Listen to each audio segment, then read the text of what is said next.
You're listening to the Roundup Podcast, a podcast on reaching the college campus, developing leaders, and sending out kingdom multipliers. This podcast is created by the Southern Baptists of Texas Convention and provided through cooperative program giving.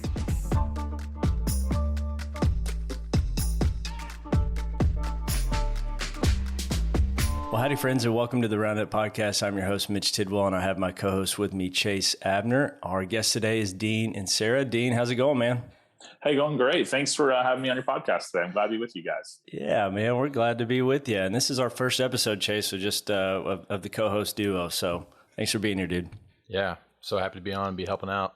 Yeah, so Dean, you are pastor of City Church Tallahassee, and you guys have an emphasis of reaching college students and also a lot more than that.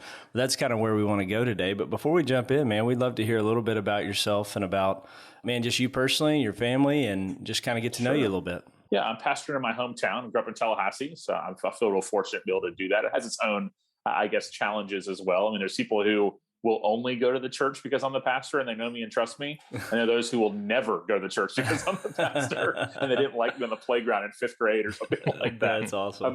My wife, Christy, and I have been married for 18 years with 3 kids, a 9th grader, a 5th grader, and a 2nd grader. So pretty spread out, boy, girl. Yeah. And my story is that I was raised in a church that was like really nice people and taught good moral life lessons, but just didn't have the gospel. Just wasn't a gospel preaching church. And I heard the gospel for the first time at a Fellowship of Christian Athletes retreat.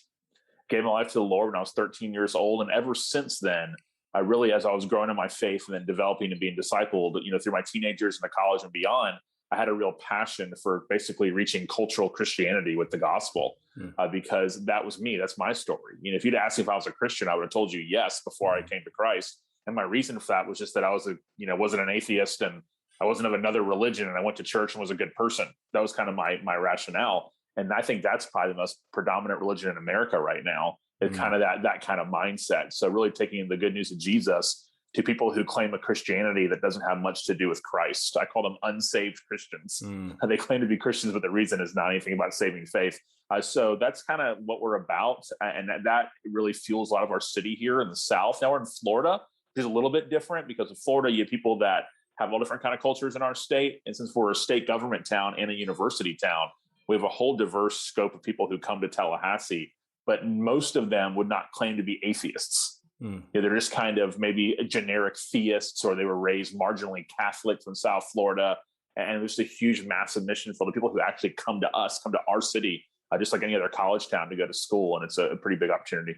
It reminds me of a phrase I used, Dean, to describe Iowa. It's over-churched and under-gospeled. Yeah, we say over-churched, under-reached here. That's what we say, over-churched, under-reached. Yeah. We have like 4 churches on every corner. But just a lot of people don't know Jesus everywhere. So we started the church with 20 people in my parents' living room in the spring of 2007, just because their house was bigger than mine.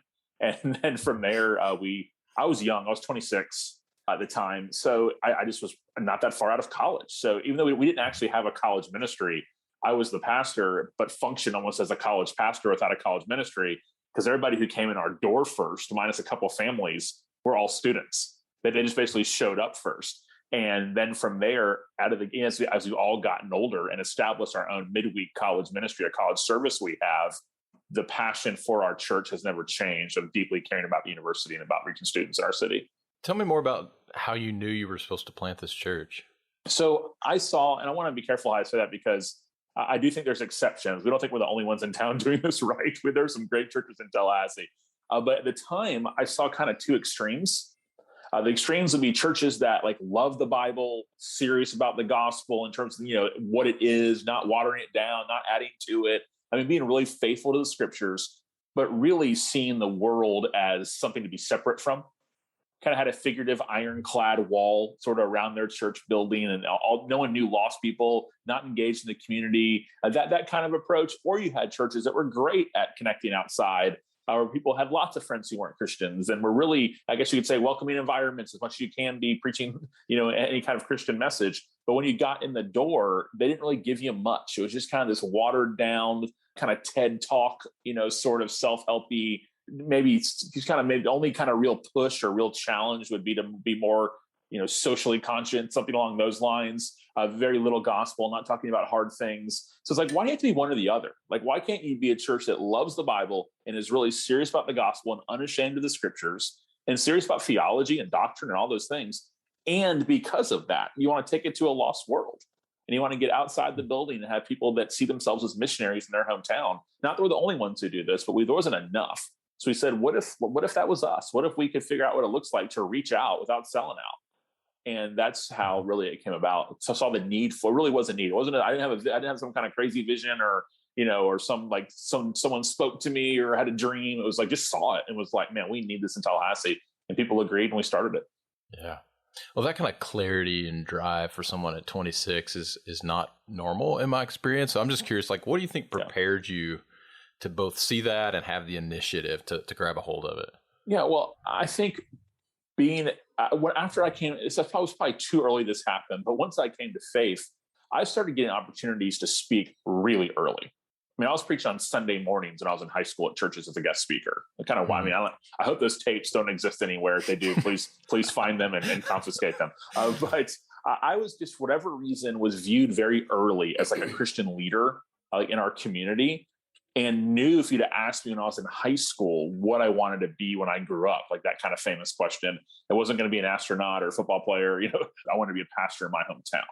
So that trajectory just kind of kept going and all the way there. So everything in my life after that was preparing to do that one day. I didn't know what it looked like. I didn't really know what church planting was. This is before all this was actually, really, when we first planted our church planting was still kind of frowned upon. You were viewed as being competition, or you couldn't make it in a real church, or you're rebellious, or those type of things.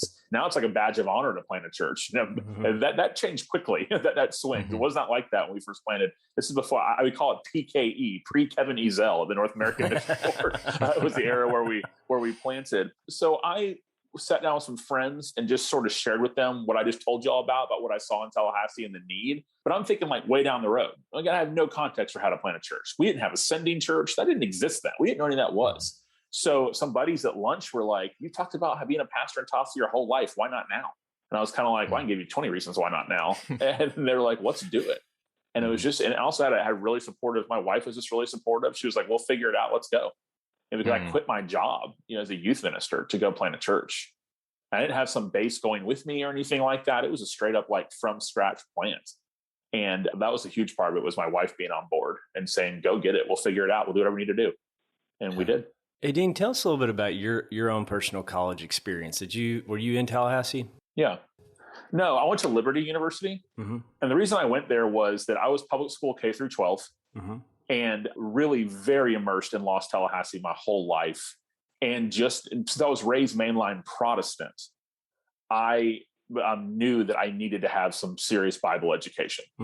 So I had some coaches and mentors through FCA. I played football and baseball growing up and through high school that told me that I should go to Liberty. I didn't know anything about it, never been before. I could not have told you one thing about it. I didn't know who Jerry Falwell Sr. was. I had no context. And I told my dad that, hey, I was told if I want to be a pastor, I should go to Liberty. So that's what I did. And they made it happen for me. So that just allowed me out of the gate to go really start building the theological foundation for the passions I had to reach my friends for Christ. So it was good. I mean, it was definitely a very different culture for me. I mean, public school kid, a family very immersed in regular Tallahassee life. To go from there to this kind of Christian subculture was definitely different for me. And I struggled because of that. So I really had to find outlets while I was there. So I worked a secular job. I'd volunteer locally. And when I was in seminary, I did the same thing. I was like, I've got to get out of this bubble. I've got to be around just a lost world. Because I really believe that mature Christians follow Jesus into the world. So I really believe that. So that was my I guess you could say my struggle in college, and my really, I guess you could say, journey is a little bit of a dramatic word, but just sort of my, I guess, world I was in was trying to make sure I didn't get Christian subculture. Yeah. And here's what happens now in state universities is, yes, they're getting clobbered into the classroom, but it really doesn't get much. It's not much different than Liberty, how they live their lives. Because so many college students, they find their community, one, praise God for that, right? It's very biblical to have a Christian community. Then their whole world becomes just their Christian friends from church or from Crew or from InterVarsity and all these great organizations. That becomes their whole world. So now they have really no relationships with lost people. because everything they do in their lives, from their get-togethers, they all sit together at football games, they tailgate together, their parties are all together. It's like it's just them without any real reach. So I think that college students and college ministry leaders have to regularly be reminding people to get out of the bubble and to get out of the yes, have your strong community. You got to have that to survive, as a Christian college student. It's an adult too. You got to have that to survive, but to get out and to build relationships with lost people. Like if every single picture you ever post is just you and all your buddies from your ministry, I wonder if you have a ministry at all. People aren't really talking about that. People are talking about how hard it is to be on a secular campus and in the classroom and in sorority house. I yes, and amen. And I get all that.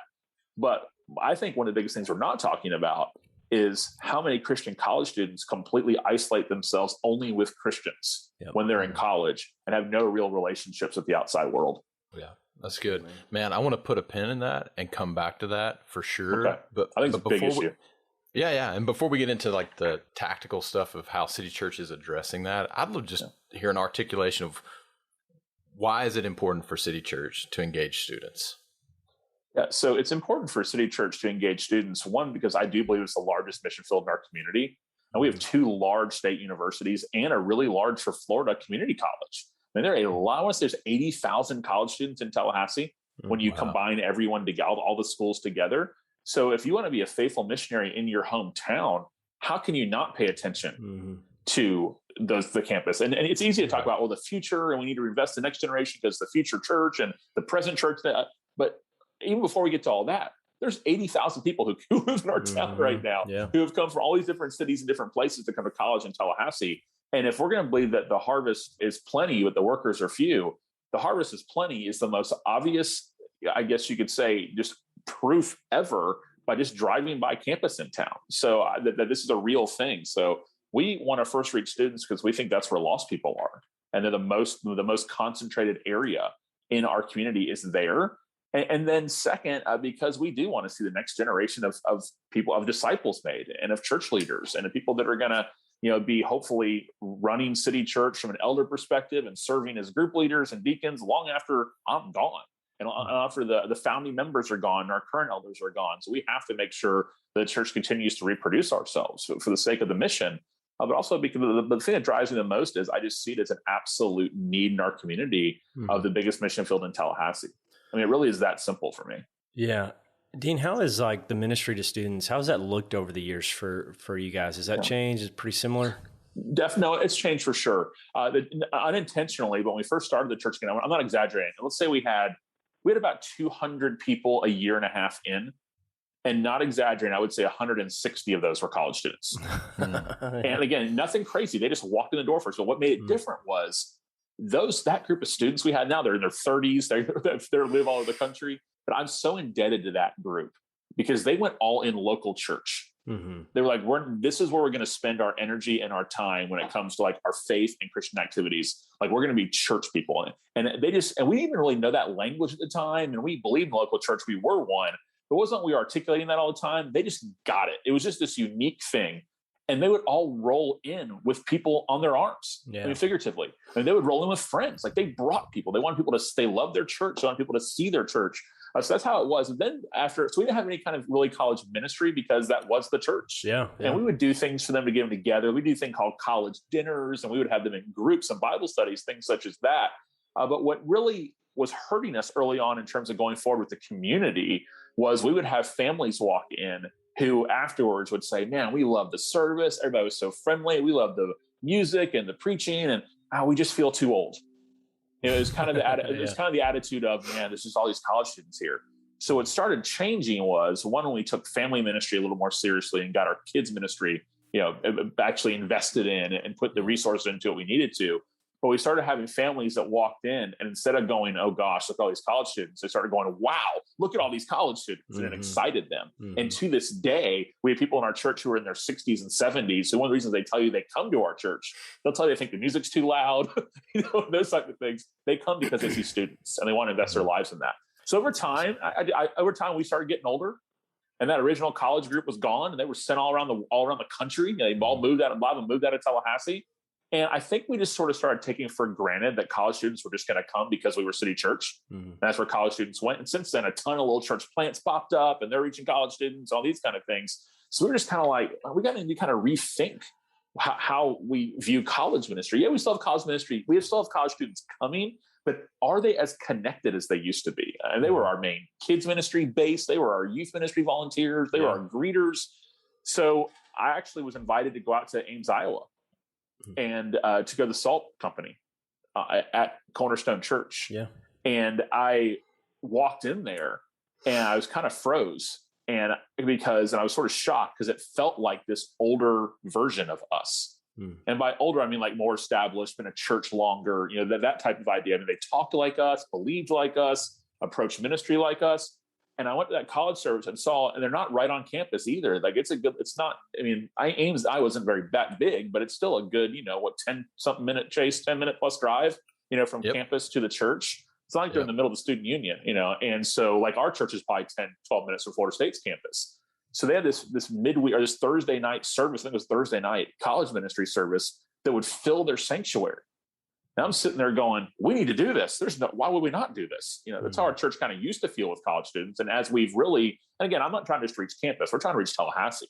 So as we're trying to reach my friends and reach families and these type of things, I don't want to lose sight of the need to reach college students. So we came back. I said, we need to do this. No, we have to do this. So we came back and I thought that our youth minister at the time, Hunter Levine, was the right guy to lead it.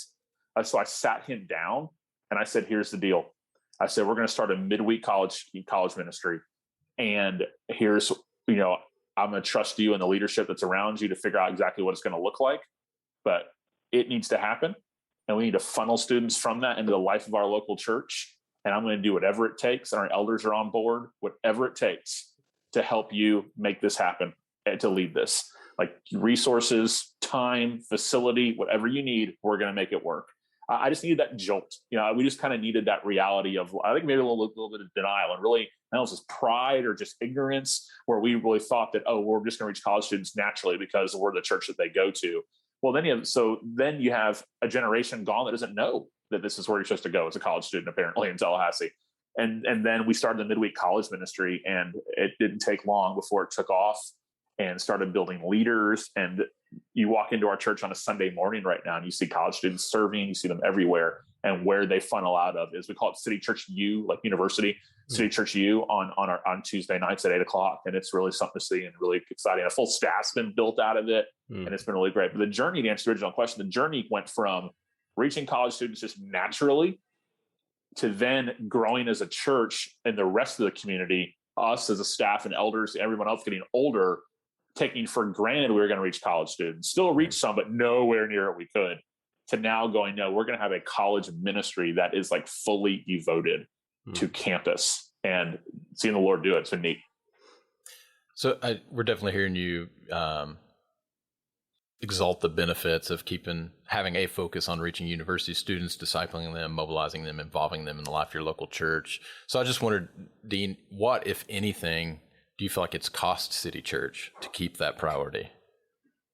Yeah, I think it has made, in a church culture world in America right now, where numbers are often just too overemphasized as legitimacy or effectiveness, you lose, I don't use language like you sinned, but for, our like own hearts and emotions, we lose a lot of people every single year because they graduate and they leave.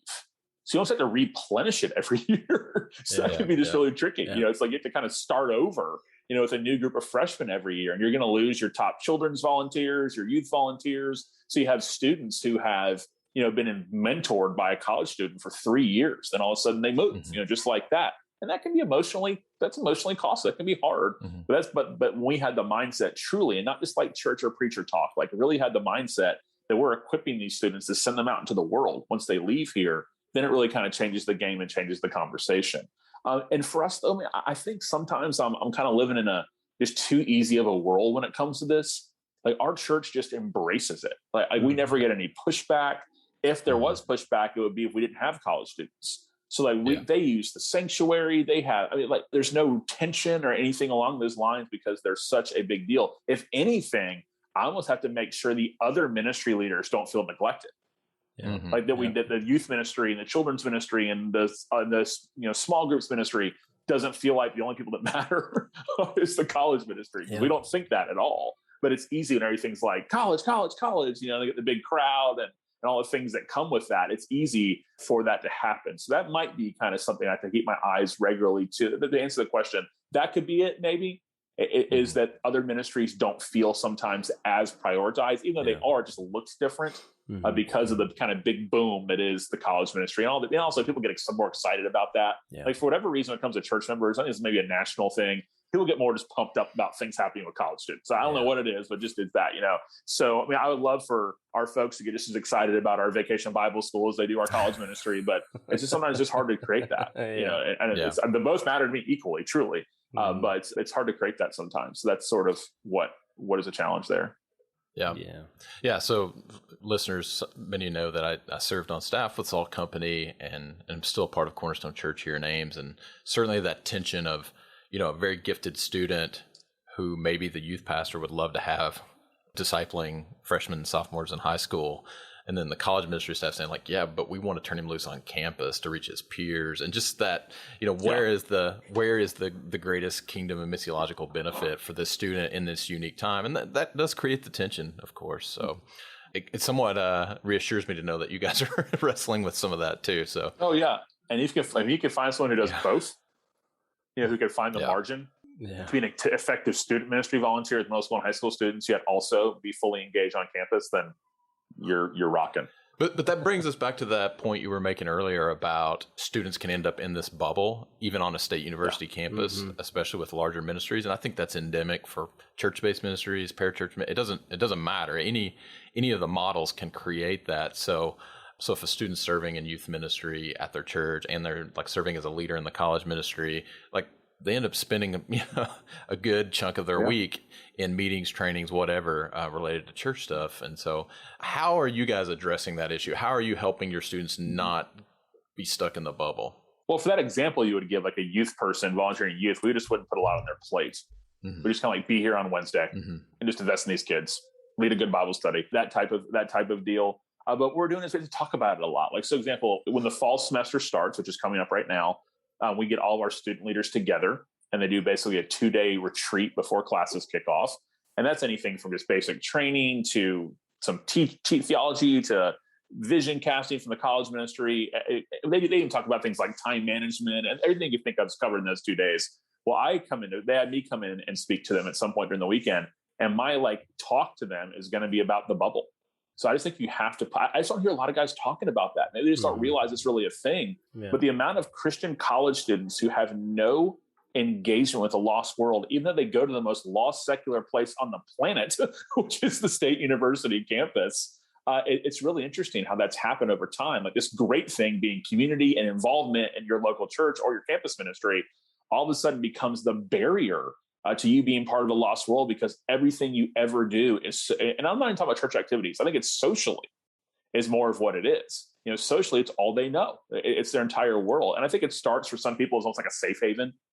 It's just like in Baptist world, it's like, take care of my babies, they don't drink beer, that kind of thing. and that's kind of how some of the campus ministries honestly kind of function. And it's like beer drinking prevention centers, or something like that. And they'll tell you what, that's just not worth my life, man. That's not worth my life. I'm not here to create youth group for college students. Yeah, the Christian ministry, the clusters in that are, they look the same as anywhere else except they drink and cuss less or something. Yeah, exactly. Let's think about this for a minute. I mean, how many college ministries, we're really being honest, are nothing more than youth ministries for college students? Yeah, it doesn't change very much. I mean, and we have to, I think, kind of push through that, and go, hey, what are we really trying to do? And to really push. Here's what it is: make one of the markers of growth and maturity your connection to a lost world. Make that a marker. Let's be just as concerned as that as we are how often you're reading your Bible and all the other things we talk about. And the markers of a mature disciple, I think a heart and passion for the lost is one of them. So I'll say things like, and I'm not trying to come across as harsh or mean, but I'll say things like, you just brought me, I'll get sent, recommendation forms for you to go on a summer IMB trip. for the International Mission Board. Okay, praise God for that. You don't know any lost people in Tallahassee. Mm-hmm. Like it's both. So you're telling me you have a passion to go to Haiti, but you don't know lost people on campus? I worry you're more craving the experience than you actually really have a heart for the lost. I mean, how often is that the case where they're quick to go volunteer for whatever the social thing may be, but they're really slow to have a lost friend on campus? And so I just think we really have to push people to see themselves when you're never going to be around more lost people the rest of your life than you are during this season. Mm-hmm. Thousands and thousands and thousands. So we need more Christian students to join sororities. Mm-hmm. We need more Christian students to work on campus, a job. We need more people just engage in life on campus with people. I'm going to tell you a quick story. There's a girl named Alex who she was really involved in our college ministry. This was years ago, and or in our church, I should say. We didn't have a college ministry. The church was a college ministry back then, and we used to do our groups on Tuesday nights. So all the students would come together, and then they'd break off into their groups. And she was there every Sunday. She served faithfully, but I never saw her on Tuesday. Like one of the most faithfully involved people, never missed a Sunday, always served faithfully. So on a Sunday one time, I pulled her aside. I said, Alex, I said, what's up? I never, we had 200 people in the church at the time, so I knew everyone. I said, why don't you ever come to Tuesday night college? Like, I never see you at small groups. And she's like, I know, I feel bad about it. I'm so sorry. It's just that, and I just listened to her, and she goes, she worked at the student gym on campus, like the student workout center. And she said, we have an intramural sports team, co-ed team of my work. And the games are on Tuesday night. And it's really the only chance I get to be with my non-Christian friends from work. So I'm playing on the team. And I looked at her, I said, Alex, if you ever come on Tuesday night, you're going to be in big trouble. we want you doing that. Yeah. But conventional church wisdom is like, no, she needs to be in group.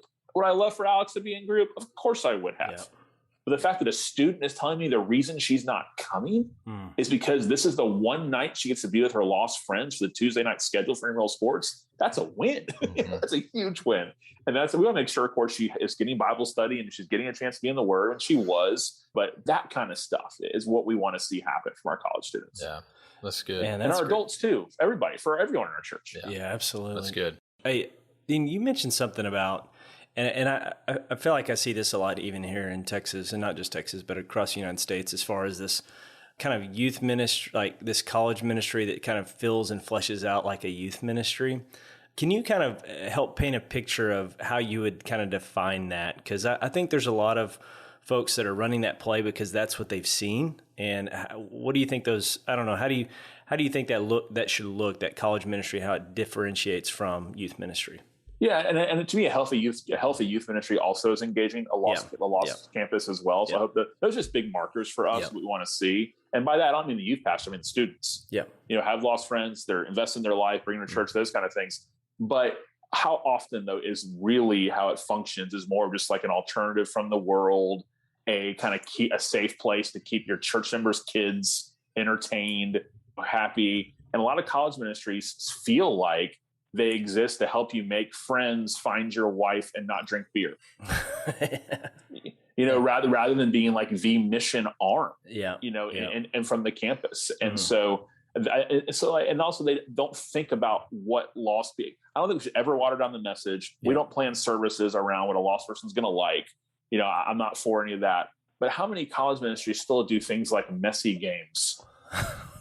and these things like that. It's like, you really think sorority girl at Chi Omega wants to come play dodgeball? You might have 50 kids show up because your church kids straight out of youth group and Young Life like doing it. Yeah. But are these things really are they really going to reach the sorority campus?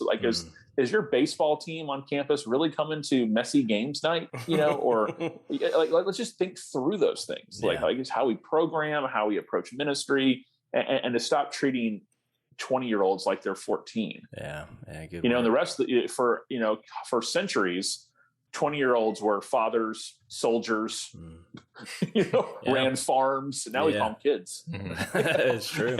So, very true. Yeah. So, and also trying to be too cool as well.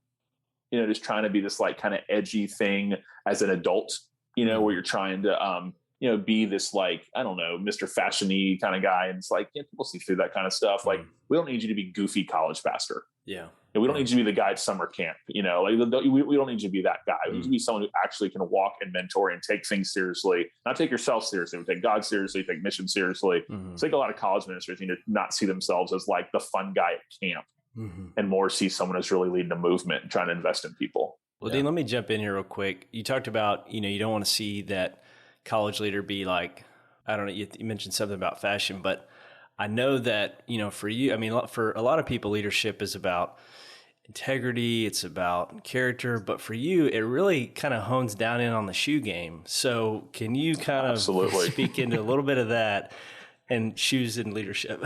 I think in the world we find ourselves in right now, that we need men to step up with strong shoes for such a time as this. Yeah. For such a time as this. So, in a New Balance world, we just need some strong white shoes and other different fun colors that'll inspire others towards greatness in their life. Oh, I love it, man. Well, while we're making jokes, I have one here, guys. I noticed, Dean, that you professed calling out jabronis for the good of all mankind on your Twitter profile. That's part of your mission in life, and that's a good one. What would you say is an example of a college ministry jabroni? Hey, it's good question. Oh, so this is great. So I think a college ministry jabroni is someone who sees the church as a competition. A college ministry jabroni is someone who is more concerned with all the campus ministries coming together, but whatever that even means, more than they are actually reaching a lost campus. All the ministries come together in a college ministry is Greek for come to our event. I'm going to speak at. Hashtag unity. All right. So keep that down there. Don't be erasing that. Keep that in there. No. So, and then also I would say the other thing is they're trying to act like the youth pastor at camp. Gotcha. Which we need the youth pastor at camp to be the fun youth pastor at camp. Yeah. That's great. That's not going to reach a campus. That's going to reach an already convinced holy huddle of Baptist kids who come in looking for another youth group. I think we need to create I could fill an info like graphic here with a college ministry jabroni and don't be like this and just list those stats out. We'll start handing those out. Hey, for the good of all mankind. That's great. Yeah. So, but I'm not going to speak to that without the right shoes. Yeah. By the way, Dean, is there any insight you give us on as far as the shoe and the sock? Is it just, do they have to tie in together? Is it just, does there need to be a major contrast? No. So I'm probably standalone on this. This is true leadership, like standing alone. I'm all about like all different kind of socks. So I'm like, it has to be this like black sock under your ankle. I'm like, rock the socks, show the socks, like, sock it up. Yeah. Awesome, man. Yeah. I'm like all the above for socks. All right, man. Yeah. Well, hey, last question here, Dean. What would you say to the church or the lead pastor in town that's in a college town? They're not reaching college students and they're kind of weighing about investing in this. What would you do to encourage them? What would you do to exhort them? And, kind of speak to those perceived risks and barriers that they think they have at least. Yeah. Now, I don't think every single church has to have a college ministry. I think it's unfair to suggest that, because that's just not their context, right? But for those who have a college context, if you have a community college even in your town, you have a college context, right? Or if you have high school students who are graduating and not moving away, like you have a college context. So sometimes I'll tell guys, just try to first start off with your graduating seniors that are staying in town, and high school seniors, and to sit them down and just kind of just say, hey, look, I know we don't have this big, huge college thing. I know there's other stuff out there, but what would it look like for like the 6 of us to start something? It's going to start as just like a Bible study at my house. Like, senior pastor, open your door and feed them. And say, and if y'all are cool with it, I'll be the one who leads it. If you think it's somebody younger or whatever, that's great too. But like, maybe let's get it started. Yeah. And invite your friends.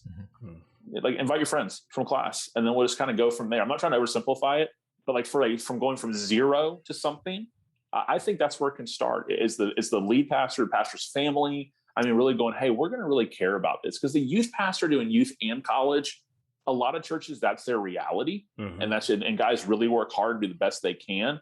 But usually you're going to lean towards one or the other, or the expectation is going to be one towards another. And usually what happens is the expectation of the church is that you do more youth because of the parents. Yeah. but usually the guy wants college more than youth, I've noticed. Oh, they're just older or just something different or, whatever it might be. Rather than have the youth pastor do it, I think for a church that doesn't have any kind of college ministry, a great use of the senior pastor's time is to invest in it. Doesn't mean you're the guy forever. I'd hand it off, of course, but like to invest in it and to say that we're starting with just the 6 of us.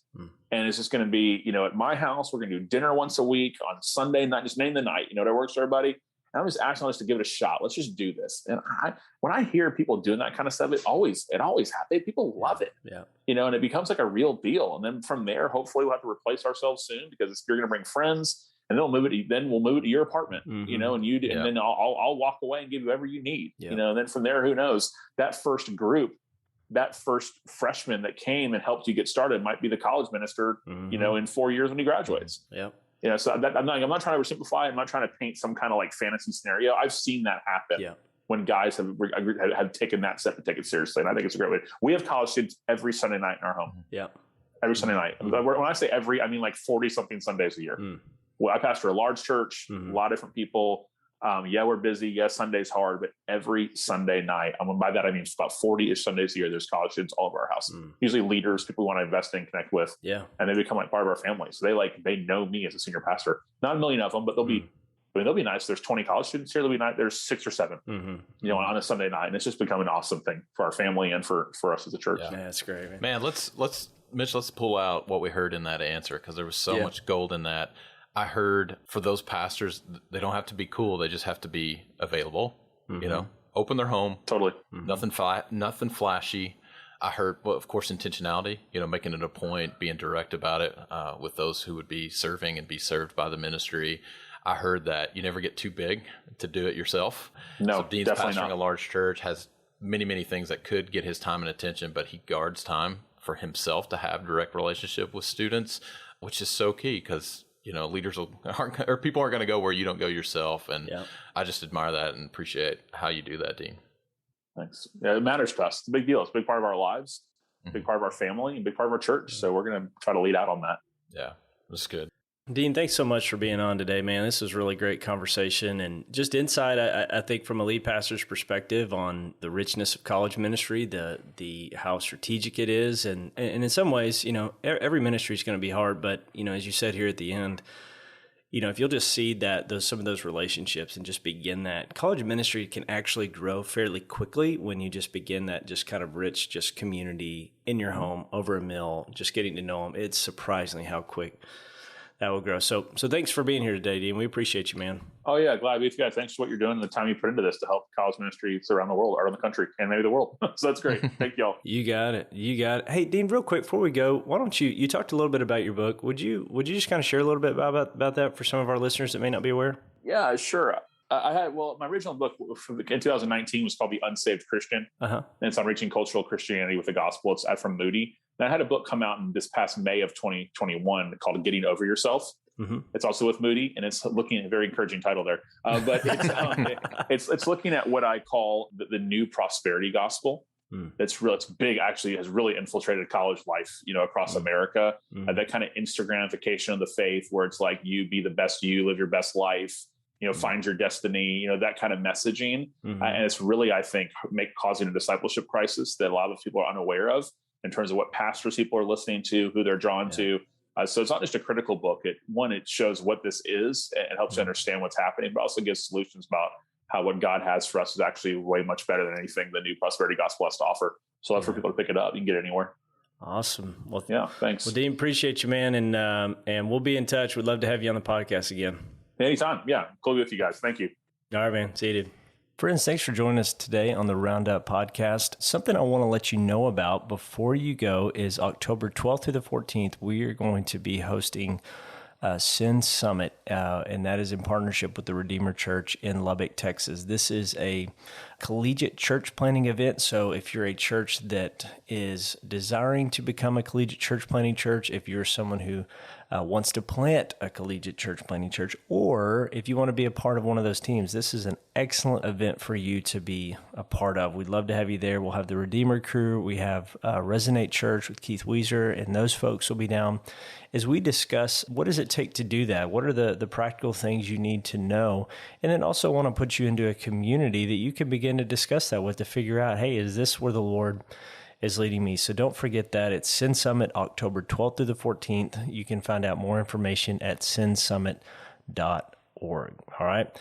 So don't forget that. Would love to see you there.